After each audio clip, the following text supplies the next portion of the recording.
দুপুরের লাঞ্চে বা রাতের ডিনারে ভাত বা রুটির সাথে এই রকম যদি লাল লাল ঝাল থাকে তাহলে কেমন হবে বলো বন্ধুরা। এই রকম লাল লাল ঝাল বানাতে গেলে অবশ্যই কিন্তু এই রেসিপিটা একবার হলেও ট্রাই করতে হবে। নমস্কার, আমি Mahua. Welcome to Mahua cookings. আবারও আমি চলে এসেছি নতুন স্বাদের একটা রেসিপি নিয়ে। চলুন বন্ধুরা, রেসিপিটা এবার শুরু করা যাক। আজকে আমি বানাবো শঙ্কর মাছের ঝাল। তার জন্য এখানে মাছ নিয়ে নিয়েছি 500 গ্রাম, ডুমো ডুমো করে একটা আলু কেটে নিয়েছি পেঁয়াজ কুচি আর নিয়েছি কাঁচা লঙ্কা। এখানে আমি গুঁড়ো মশলার মধ্যে জিরে গুঁড়ো, ধনে গুঁড়ো, কাশ্মীরি লঙ্কার গুঁড়ো আর লঙ্কা গুঁড়ো, হলুদ গুঁড়ো, স্বাদ মতো নুন, গোটা গরম মশলা, শুকনো লঙ্কা। এবারে মাছটাকে খুব ভালোভাবে ম্যারিনেট করে নেব। ওর মধ্যে দিয়ে দেব হচ্ছে তেল আর হলুদ গুঁড়ো আর নুন। খুব ভালোভাবে ম্যারিনেট করে এবার রেখে দেব।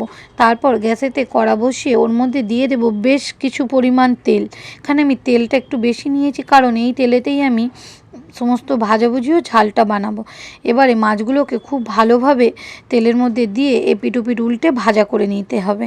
আর এখানে ক্যামেরার গন্ডগোল থাকার কারণে আপনাদেরকে মাছ ভাজাটা আমি পুরোটা দেখাতে পারিনি। এবার আমার মাছগুলো ভাজা হয়ে গেছে। মাছগুলো তুলে নিয়ে সেই তেলের মধ্যেই দিয়ে দেব আলুটাকেও নাড়াচাড়া করে লাল লাল করে ভেজে এবার আমি তুলে নেব। আলুটাও আমার ভাজা হয়ে গেছে। এবার ওই তেলের মধ্যে দিয়ে দেব গোটা গরম মশলা ও শুকনো লঙ্কা ফোড়ন। সেটাকেও একটু নাড়াচাড়া করে সুন্দর স্মেল ছাড়লে দিয়ে দেব পেঁয়াজ কুচি ও কাঁচা লঙ্কা। এখানে আমি একটা বড় সাইজের পেঁয়াজ ছোট ছোট করে কুচিয়ে নিয়েছি আর নিয়েছি 5টা কাঁচা লঙ্কা। এবার পেঁয়াজটা একটু নরম হয়ে এলেই ওর মধ্যে একটা বড় সাইজের টমেটো পেস্ট দিয়ে দেব। দিয়ে খুব ভালোভাবে নাড়াচাড়া করে টমেটোর কাঁচা গন্ধটা চলে গেলেই ওর মধ্যে দিয়ে দেব 1 চামচের মতো আদা রসুনের পেস্ট। ওটাকেও খুব ভালোভাবে নাড়াচাড়া করে মিশিয়ে নিতে হবে।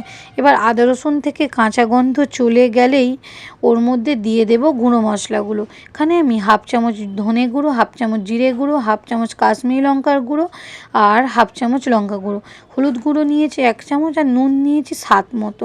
এবার মশলাগুলোকে খুব ভালোভাবে নাড়াচাড়া করে মিশিয়ে নিয়ে মশলা থেকে তেল ছাড়লেই ওর মধ্যে দিয়ে দেব অল্প পরিমাণ জল, কারণ জল না দিলে মশলাটা পুড়ে যাওয়ার চান্স আছে। এবার আমি ওর মধ্যে দিয়ে দেব ভেজে রাখা আলুগুলোকে ওর মধ্যে খুব ভালো করে মিশিয়ে নেব। মিশিয়ে নিয়ে ফের খুব ভালো করে জলটা শুকিয়ে গিয়ে সুন্দর তেল ছাড়তে শুরু করলেই এবার আমি আবারও ওর মধ্যে 1 বাটির মতো জল দিয়ে দেব।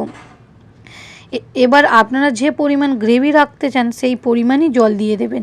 এবার আমি একটু ঢাকা চাপা দিয়ে রান্না করে নেব যাতে আলুটা সেদ্ধ হয়ে যায়। আলুটা আমার খুব ভালোভাবে সেদ্ধ হয়ে গেছে আর গ্রেভিটাও ঠিকঠাক জায়গায় এসে গেছে। এবার আমি ওর মধ্যে দিয়ে দেব মাছগুলোকে এপিট ওপিট করে উল্টে একটু ফুটিয়ে নিয়ে নামিয়ে নেওয়ার আগে দিয়ে দেব কেটে রাখা ধনেপাতাটাও খুব ভালোভাবে মিশিয়ে নিয়ে ওপর থেকে দিয়ে দেব গরম মশলা ছড়িয়ে এবার আমি নামিয়ে নেব। দেখুন বন্ধুরা কেমন হয়েছে। আর এই রেসিপিটা যদি ভালো লেগে থাকে তাহলে ফেসবুক থেকে দেখলে ফলো আর ইউটিউব থেকে দেখলে সাবস্ক্রাইব করে দেওয়ার অনুরোধ রইল। ভালো খাবেন, সুস্থ থাকবেন। দেখা হবে কিন্তু নেক্সট ভিডিওতে। বাই বন্ধুরা।